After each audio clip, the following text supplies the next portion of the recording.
Hi guys, welcome back to Soft Life Hard Truths. We're picking right back up where we left off.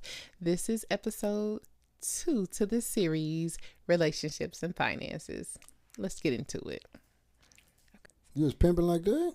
It was a good summer. Oh, okay. God. It was a good summer.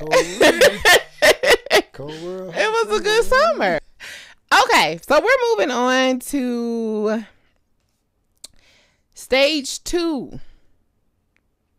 We are now at stage 2, which you've gotten past the getting to know each other stage. We've gotten past the dating stage. Now we are in either a full-blown commitment or we are married. Okay? These are the ground rules. We're either committed or we're married. All right. Let's get into it. We're going to start off strong. Do you believe in prenups and would you sign one? Absolutely. Get a prenup, post-nump, all that numps. Okay. Nump, anything that got a nump in it.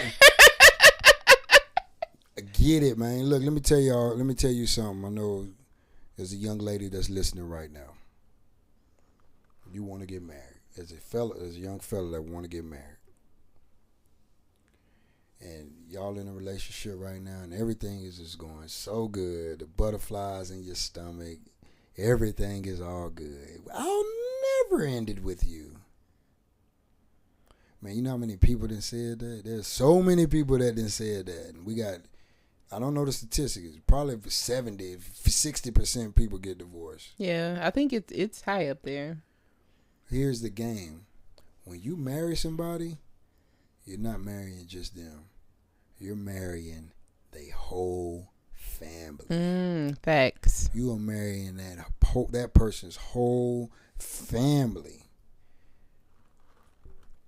I'm telling you, there's a possibility that it won't last forever. You have worked hard. You got this house. You've worked for all of these. You got this. Man, you're trying to leave a legacy for your family. And for somebody to come in and be unhappy after 2 years, 3 years, and be able to just take everything, heartbreaking for all the stuff that you done work for. So if somebody really loves you, they'll understand to get a prenuptial agreement and a postnuptial agreement. Y'all need to lay out, look, this might not work out. We happy now. This might not work out. If this doesn't work out after this marriage is over, you're not getting this. You can get this. You're not getting. I ain't saying you can't get nothing, but we got to lay out what it's gonna be. There's way too many couples that's getting divorced, and there's way too many, whether it's the man or the woman, that's having to give up way too much. So, not just a prenuptial agreement, get a postnuptial agreement too. I agree. We got to establish if this don't work. It's a contract. Yeah, we have to have something to say if this don't work, man. Look, because marriage is a contract. It's a contract. Yeah, marriage is essentially a contract. Like if y'all break them vows, if one person go the other way, there's laws in place to say this has happened, this has happened. So to protect yourself, post and prenuptial agreement. Do it, fellas. Do it, women. Do it. There's women out there that, and I'm really talking to the fellas, but no, there's women out there that has assets. That person does not deserve to wake up 2 years from now and something that you work so hard for and put all the money and be able to just take it. I agree. Get you a post and prenuptial agreement. Everybody, I don't care if you ain't got nothing. Y'all still need to lay out, hey, if we accumulate this through marriage, and I'm the person that was working hard for it, I get to keep, man, y'all need to lay all that out. I agree, 100%. Lay it out, I'm telling you. 100%. I don't disagree with nothing you said. Nothing at all. Dude, hey, when you get married, you going to get married one day? I don't know. I don't know. I mean, we got to see what the good Lord got in store for me. If you do. Oh, off top. What? Pre and post. Absolutely. Please do. Yeah, I'm not playing around. Yeah, don't play with him. I don't care how the butterflies he made you feel. Oh, this is gonna last forever, man. There's 7,700 billion people that done said that, and 777 billion people done got divorced. Man. Yeah, no, I don't. It ain't enough love in the world to make me risk everything that I've worked hard for. No, Because I know you can love somebody today and fall out of love tomorrow. Quick. Love is fleeting, and you're not going to always be yeah. in love with your spouse. Let's just call a spade a spade. Call a spade a spade. Protect yourself. Protect yourself pre and post. You know, we all about finances over here now. All about it. Soft living and about this money. Come on now. Yeah. Okay, well, shoot, we can move on from that topic because I don't even disagree with nothing you said. That's an easy one. Okay. Next question. How do you feel finances should flow in a marriage? Should all income be combined? Are we talking separate bank accounts or only one bank account? So my thinking, talk to the people. My thinking is evolving on this, and I want to get your perspective on this too. Okay. My thinking is evolved on this. I honestly think that one person, you should have one account that's a joint. Okay. But also, you should have an account where the woman can have what she wants. I mean, the woman can, she has her account and the man has his account. Mm-hmm. Those are the play accounts. But when it comes to the bills and everything, I think that joint account should have everything in it. Here is where I battle with. Mm-hmm.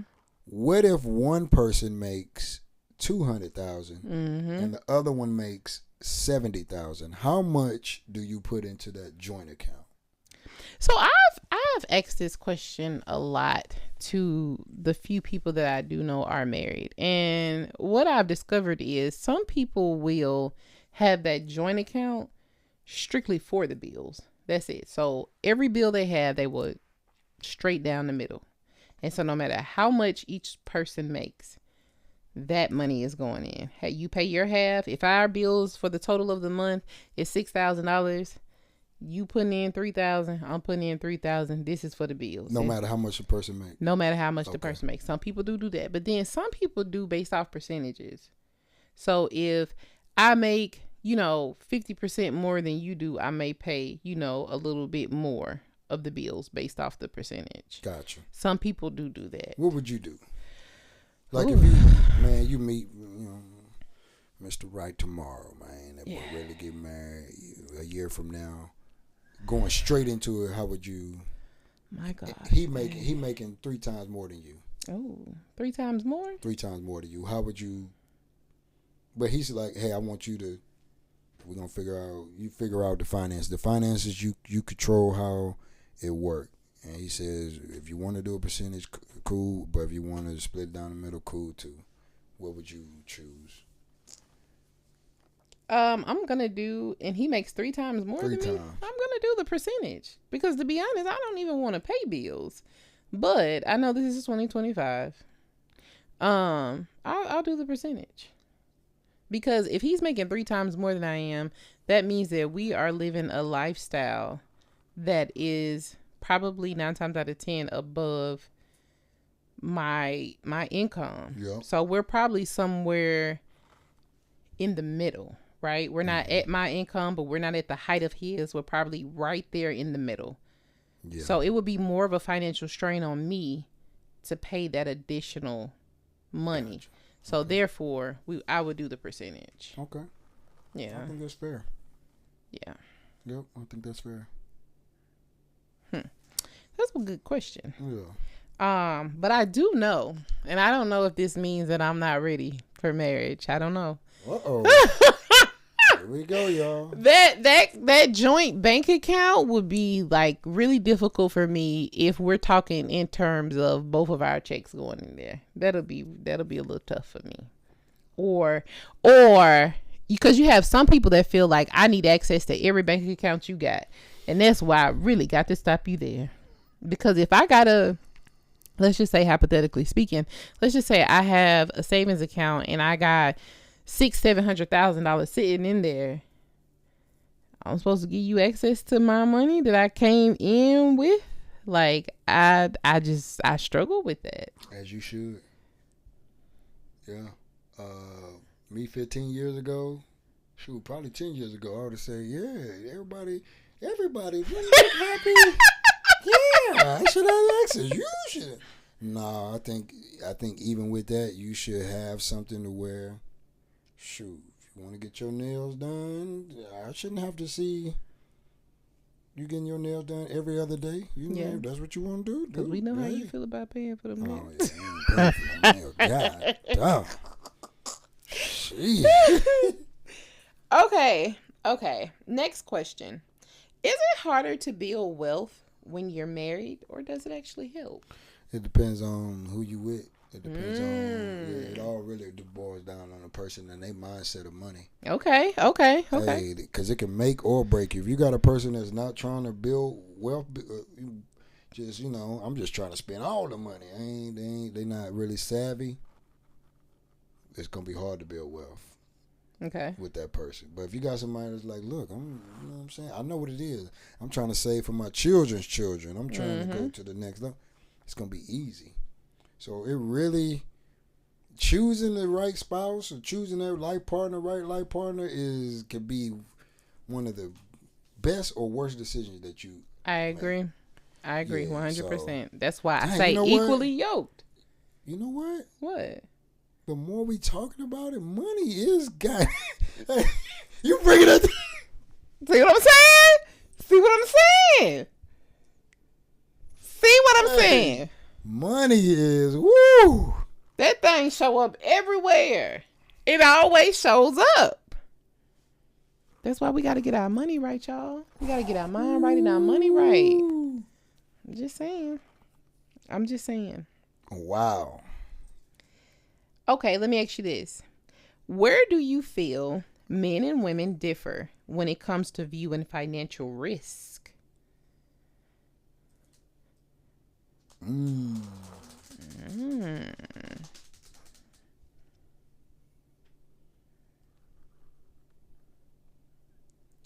you even feel like there is a difference?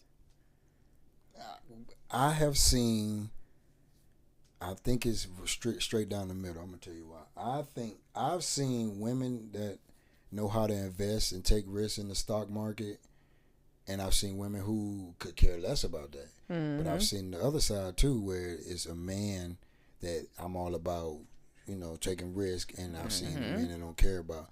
I don't think it leans either or. I don't think one takes more risk than the other. I literally can go on the street with couples and be like, sir, do you like to take risk with money? Yes. And the woman said no. Yeah. Go to the next one, the woman says yes, and the woman no. I literally think that's something that's straight down the middle.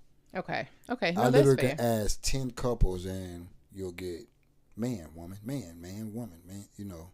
What you think? Do you think men are more riskier? You think women are? Do you think? I don't think it's a men versus women type thing. I think it's a type of person type of thing. Do you think where they came from when they were younger, being poor or having wealth, do you think that has a big... Oh, absolutely.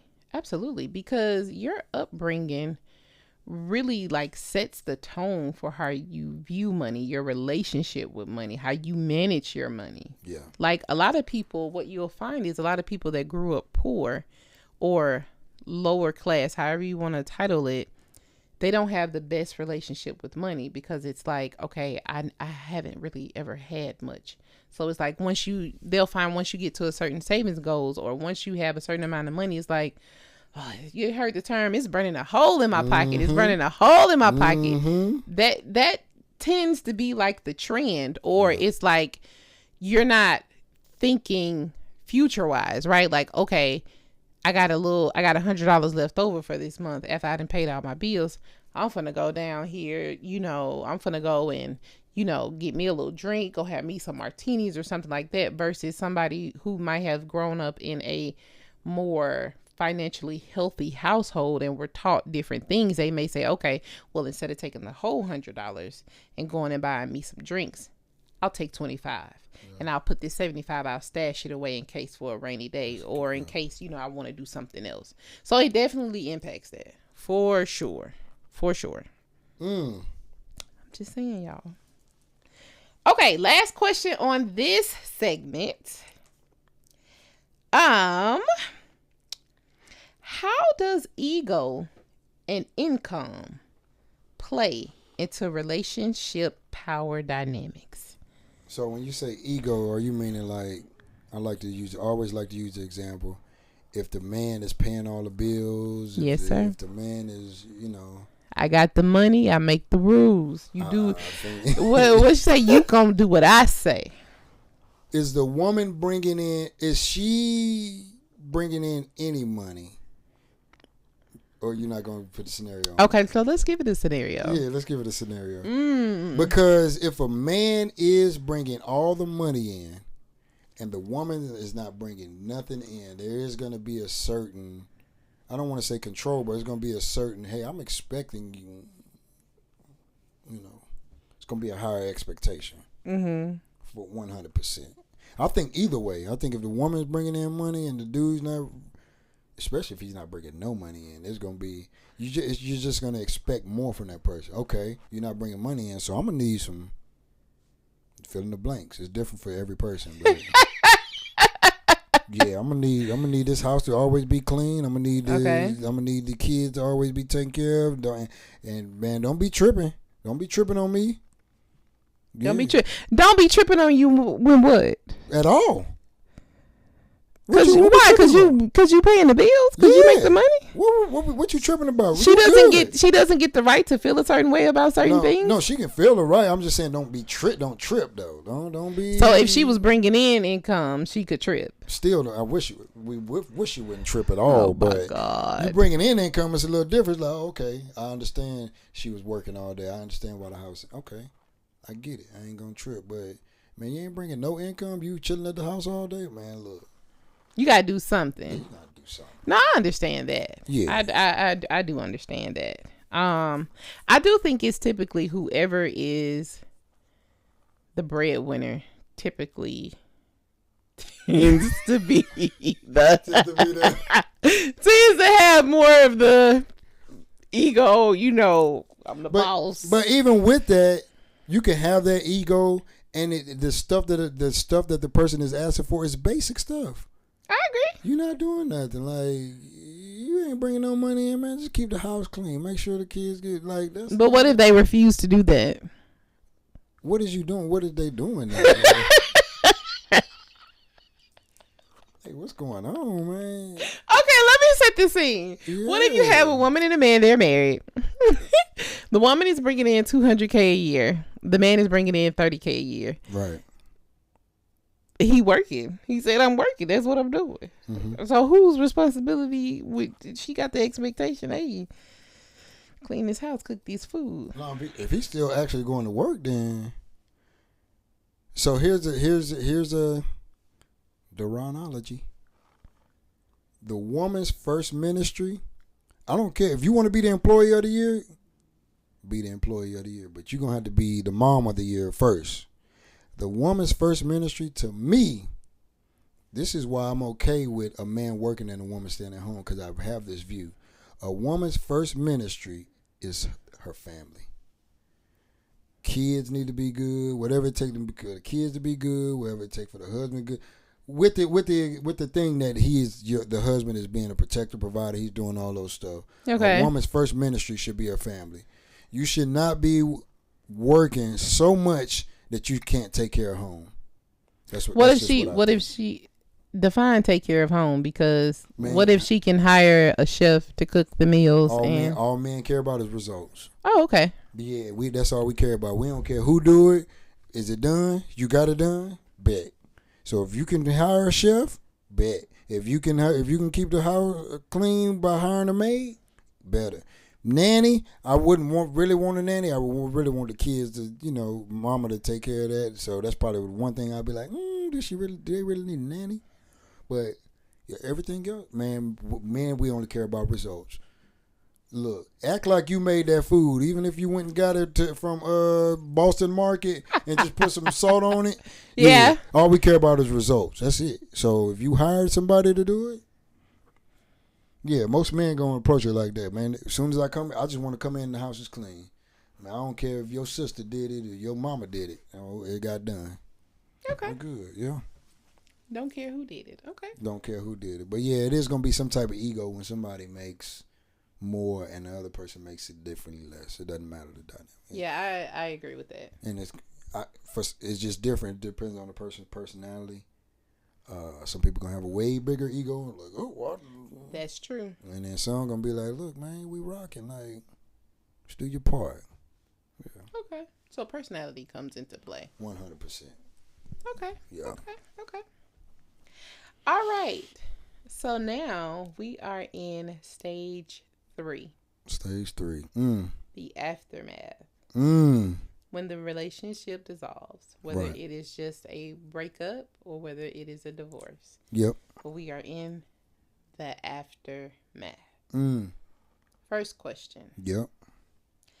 Why do you think finances are one of the top major contributors to divorce?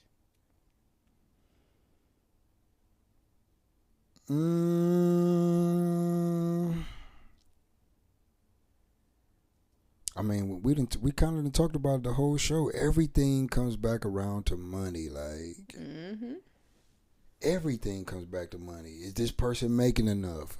I'm bringing all this money in. You ain't doing nothing.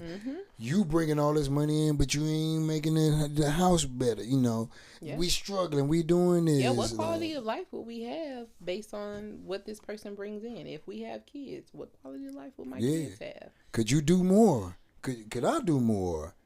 Man, money is it's a motivating factor. A lot of people say that's the number one reason for divorce. I think money might be top 3. I don't think it's number 1 though. What is number 1? Number 1 most of the time is how you feel about that person, and sex plays a part in that. Sometimes you just feelings change. Feelings are fleeting. I know, but you can get to a point to where you have a feeling about somebody where it's just like, dang, I don't feel it with them no more. I just don't. It's just not there no more. Like, you guys have grown apart. We just grown apart. Like, you guys have it may changed. Most of the time that's exactly what it is. Yeah. I think people change every 7 years. Which is why monogamy ain't natural. But we ain't gonna get back into that. Because what you wanted today ain't gonna be what you want 5 years from now. But okay. Not saying you may not want that person, but that person may be displaying some things that you no longer like because they changed. Facts. They changed then, you changed, and now y'all trying to come together with all these changes and it just ain't working. Facts. Yeah. I don't think, man, y'all people can correct me if I'm wrong. I think you can work through money issues, but how somebody makes you feel and how you make them feel long term or for a long period of time, man, that's way more important than any other issue. I agree with that. To me, like, yeah, because you can't overcome money issues. I think if I did a poll of all the people who've ended it, I don't think money would be number one. I don't think it'd be number 2. What you think would be number 2? Sex. Lack of sex, or something could be wrong with the woman could have some type of thing, or the how often the one person might be like, look, I'm craving to have sex 4 times a week, and the other person might be like, look, twice a month is good for me. Yeah. So, but I think that ties into the first thing you said, how they feel about each other, and because if you're changing, they're changing, there's a disconnect there. Yep. No, so it could, yeah. Okay. That's fair. What are your thoughts? What you think? You think money's number 1 would be if we polled 100 people. Yeah. Whose relationship is over, do you think money would be at least 51%? I mean, 51 people would say, yeah, money is the reason why our thing ended. Or our marriage ended. Out of 100, at least 51. I will say no, because then that would be the majority. I would say no. Okay. Because I feel like infidelity is number 1. Oh, I forgot. See, I forgot about infidelity. Yeah. Yeah, I feel like infidelity is number 1. I think that is the thing that really, like, the straw that breaks the camel's back. Like, a lot of people cannot bounce back from. I forgot about infidelity. Yep. Yeah. Yep. that's something that some people just can't get past. Yeah. I think people can get past money. You can make more money. Yeah, you can move. You know, folks lose their job. Folks do this happen. Yeah, you can pay off debts. Yeah. You can pay off debt. You can maneuver that. But, man, how you feel, how somebody makes you feel, they can say one little thing, and that could just change. Yep. Nope. That's real. Everything. Like, I agree. So, 100%. Yeah. Okay. We're going to go a little deep here. How would you define financial abuse in a marriage? Financial abuse. So,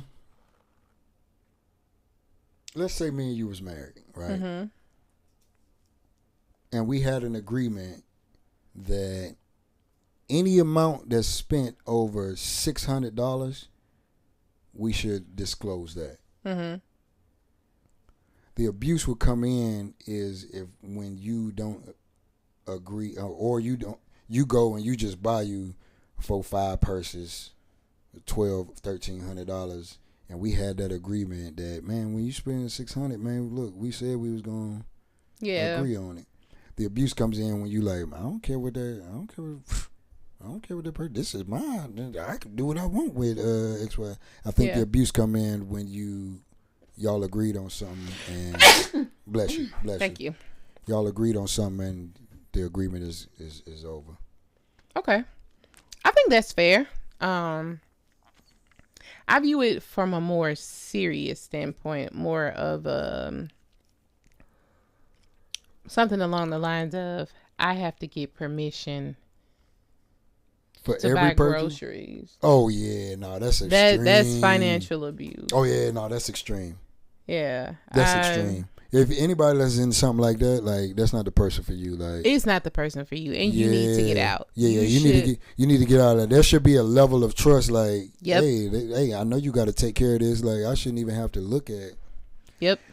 But there is a cap. I do think that there's a number cap. Like, you shouldn't just wake up and be like, I want to go buy me a Lexus tomorrow. I agree. I agree. Absolutely. Because that is abusing, your access to our joint account. Like, for sure.